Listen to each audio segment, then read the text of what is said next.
The Heroes and the Hidden by Kitty Cat on AO3. Episode 32. Chapter 27. And Even Though We Barely Know Each Other. Toga yawned, rubbing at her eyes. She had finally been able to get a good night's sleep on an actual bed since she fled from the school. It was easy to get the executive to follow a young girl like her into an alleyway before she struck. She only took the blood from people that deserved it. People that claimed to be good, but were vile and nasty. She hadn't killed him, unfortunately. Izuku and Hitoshi would have been sad if she had killed him. He deserved it for the treatment of his female workers. But her friends had wanted to be heroes, and she didn't want to be a villain to them. He was simply disoriented in an alley, naked. She hadn't needed to take his clothes with her, but seeing a naked executive with a young girl's clothes would ruin him. The bodyguard had let her in easy now that she was the rich man, and she had enjoyed a great night of room service, TV, and sleep. That's where she had seen the news broadcast with Izuku's detective. He had talked about a monster that was prowling on the streets, trying to ease everyone's mind of the creature. She had seen the fear in the streets, with the huddled homeless on the side of the street, the way they clutched their knives whenever they saw something move in the night, unable to find shelter where they might be safe. She had huddled with different groups throughout the months, staying until they learned of her quirk and kicked her out. She had never meant to hurt any of them, but when they bleed from small cuts or nosebleeds, her vision went black. She always felt the gnawing pain in her stomach from her quiet, but when she saw the blood she wanted all of it. She wanted to drown in blood, filling her stomach to the top. It took everything in her to pull her mouth from them and leave before she could stop herself. Couldn't remind herself of Izuku and Hitoshi. She grabbed her stomach and ran to the bathroom before the blood from last night came up, covering the toilet seat and bowl. She hadn't been able to keep any blood down, the hunger and pain returning as soon as she woke up or moved too fast. It constantly gnawed at her stomach, making her head spin and stomach flip. It was worse than when she was at the house. Now that she knew the feeling of being full, she was constantly hungry, constantly wanting more. She panted, trying to swallow the saliva that pooled in her mouth, using the toilet paper to wipe at her mouth and clean the seat. The night was decent, but the mornings were always the worst. Trying to not choke on the copper taste of blood was the worst experience she ever had. Staring at the blood mixed with vomit and saliva in the bowl, she could feel herself fading. She grabbed the lid, slamming it down and flushing it before she could black out. She didn't want to drink it, and her stomach rumbled as she sat on the floor trying to catch her breath. She sat there, listening to the clock stock, slowly, as she let herself relax into the cold tile. She was left naked after waking up, the executive's clothes melting off her, along with his face. The cold stung her skin, but it also grounded her, giving her something to focus on. It had already been almost a year since she first met Izuku, almost a year since she had taken to the streets, fighting to survive. Every day, it got harder and harder to move on, to find the energy to stand up and live another day. Open up! She heard someone bang on the door. Shooting up, she stumbled forward, running to the closet trying to find anything to cover herself. I can hear you in there! She grabbed a large suit jacket, quickly buttoning up and pulling it down to cover her bottom. She glanced at the window, debating the best way to scale down, when the door busted open. The security guard from last night stared at her, confused, his gun trained at her. Help! She whimpered, trying to sound small. She took a step towards him, making him put his finger on the trigger. He glanced over her attire, staring at the messed up bed and her messed up hair. He held the gun up to her, tightening his finger on the trigger. I can't have you telling anyone about my boss. She darted forward, Grabbing the knife she had hidden under the blanket, ducking below his legs, he shouted in surprise as she sliced the back of his knee, sending him sparring down and the gun flying across the room. As the blood trailed down his legs, her vision spun. Her vision grew black. Blood. She needed blood to survive.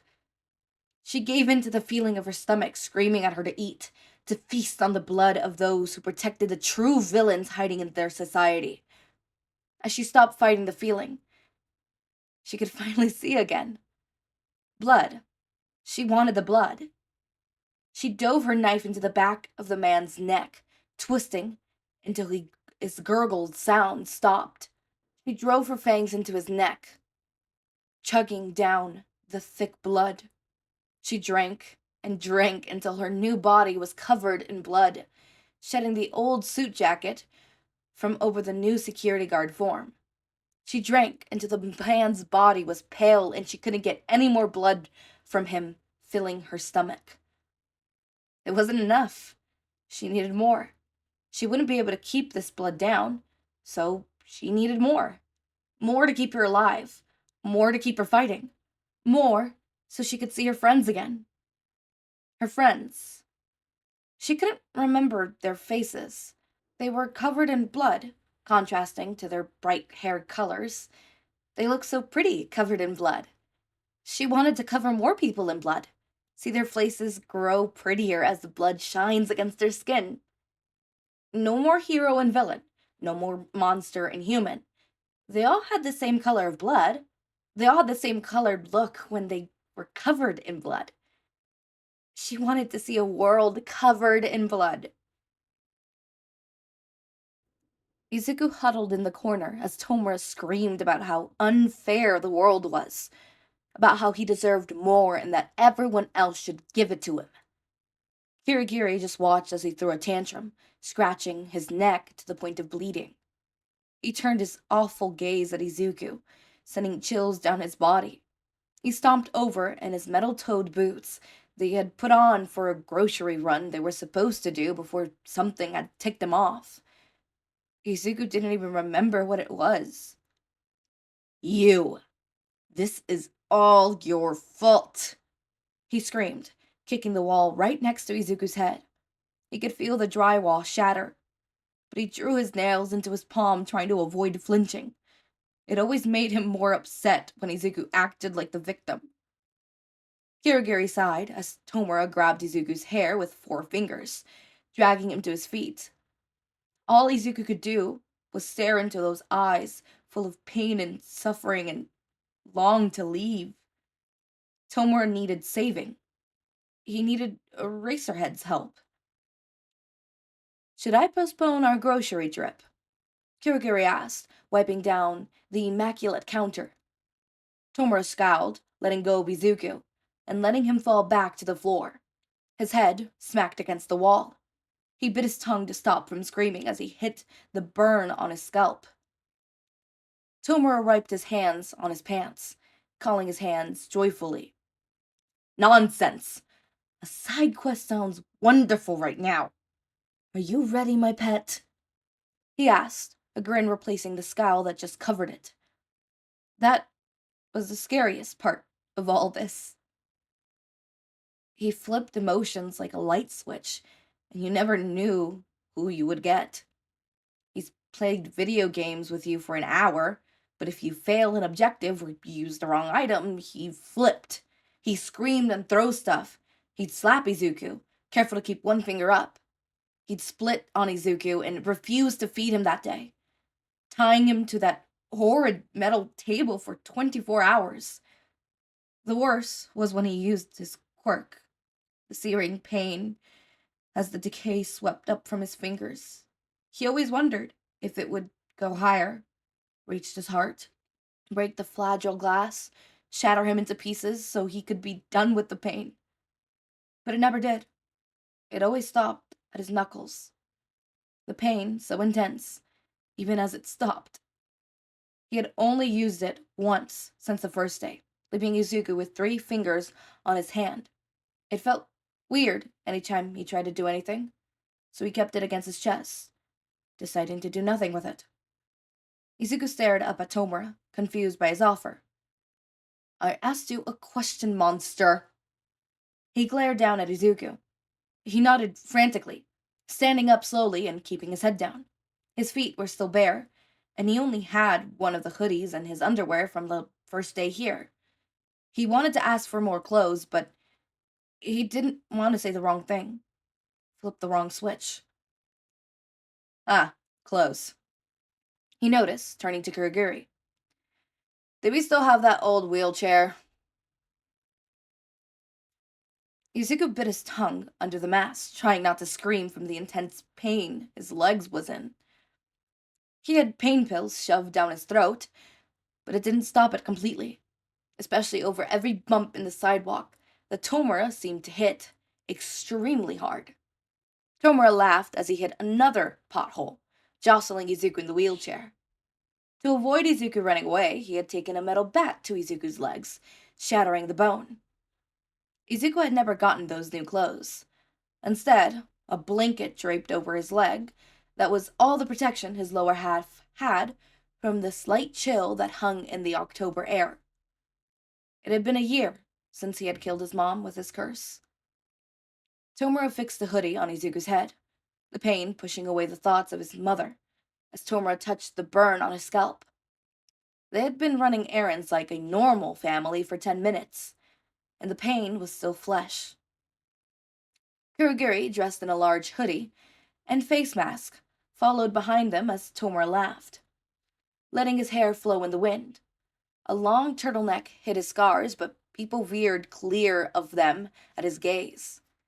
Izuku wanted to scream for help, wanted to tell people what was going on, tell them that he needed saving, that Tomura needed saving. But he knew that causing a commotion would end in death. One hand from Tomura, and there wouldn't be anyone led to help them. He wore artist gloves on his hand now, but it didn't take much for them to be removed. Simply a small tug, and everyone would be dead. His heart soared as he spotted a familiar face. Present Mike approached them in civilian gear, carrying an armful of groceries. He was running errands as well, probably for him and Aizawa since they lived together. Had since high school. He couldn't call for help. Tomura would kill him where he stood. His quirk wouldn't be effective if he didn't have his vocal cords to transmit sound. He walked closer and closer, talking to someone on the phone. His kidnappers didn't recognize him without his costume, as they kept walking right at him. He was running out of time for a plan. Who knows when he'd have another chance? Holding his breath, he began finger-spelling help over and over again with his one good hand. The sign for help would be too noticeable, but he had been twitching his fingers the entire time to hide the pain, so Tomura may not notice this. He signed it over and over again, praying that the hero would look down at him, just for a second. He knew he was fluent in ASL, but he might not understand the slightly modified version Izuku had. The hero continued talking on the phone, nodding at Tomura before continuing past. He had been ignored. He had missed his only chance to scream, to get help. And he didn't know when another opportunity would appear as they turned into another store. The ding of the bell was distant as Izuku let himself float. There was no more reason to fight. He couldn't stop the pain he had caused himself. You motherfucker. You motherfucker.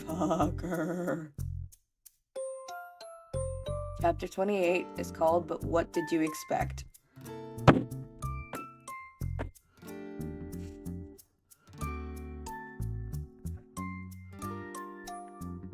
What was I expecting?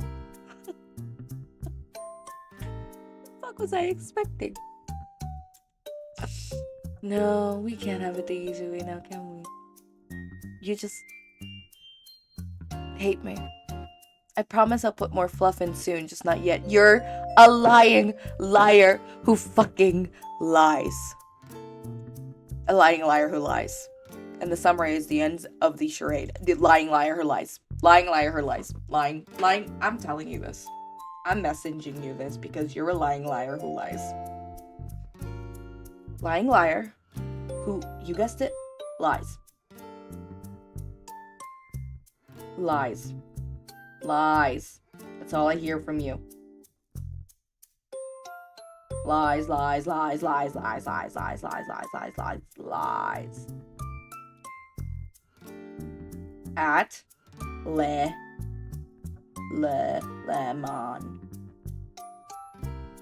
You son of a bitch. Slash lighthearted.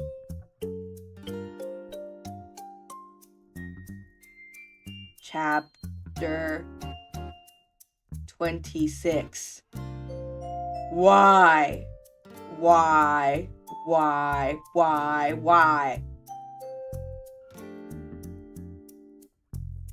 You better get online. You better see this. You motherfucker. You motherfucker. You fucker of the mothers. Why? Why?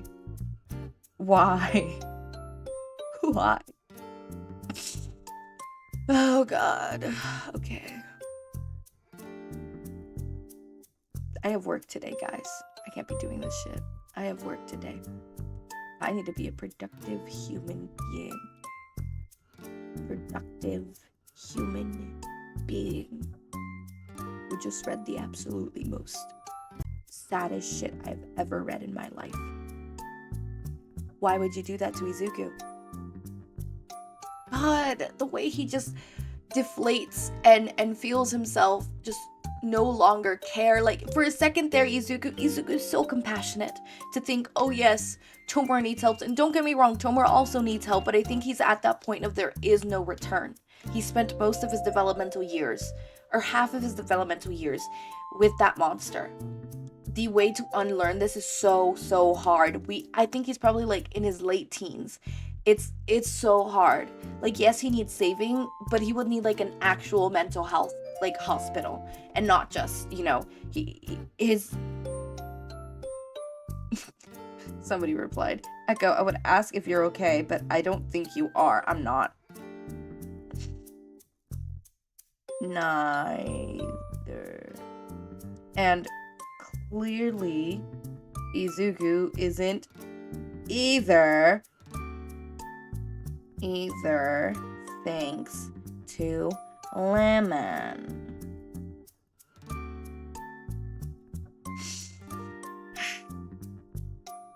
Lemon's online. Lemon, respond to me. This is like a week later, but respond to me. Oh, you're responding. Let's go. See, you listened. The fact that Izuku thought of, you know, wanting to help. Also, I like the idea of Toga wanting to fight her urges, but because she's not getting the proper quirk counseling and proper, you know, talk about, I warned you, it was bad angst. Not this bad, you fucker.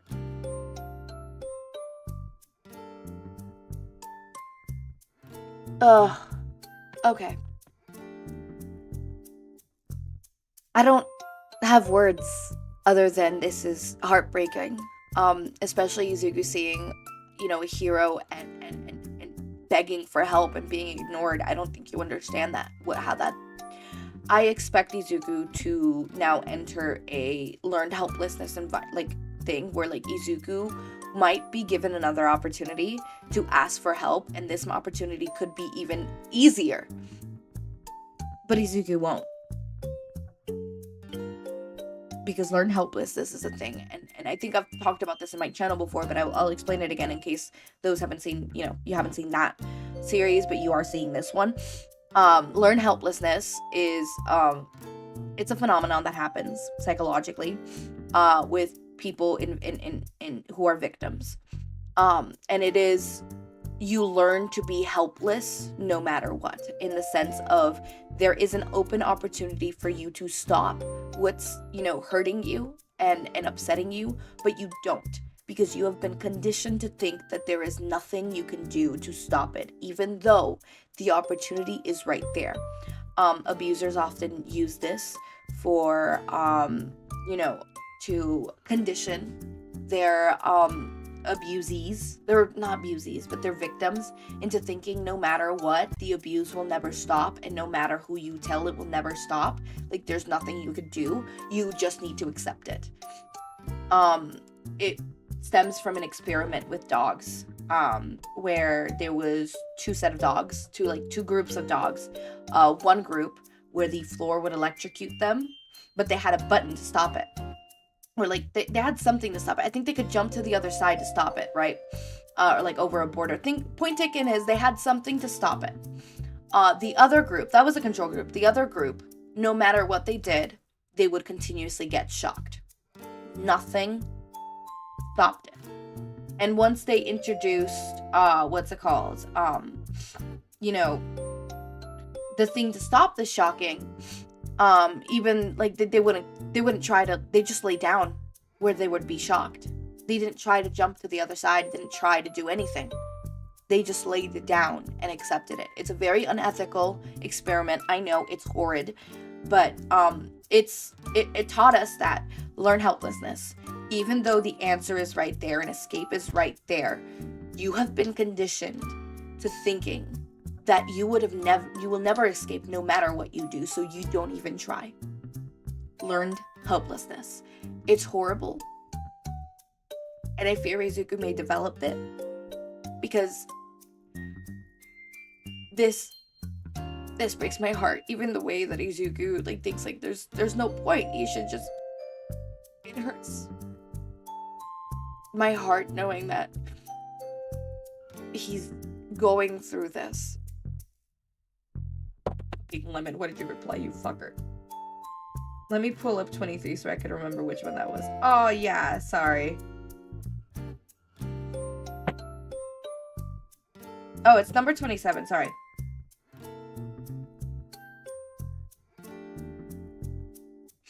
Have I been saying number 26? I meant to say number 27.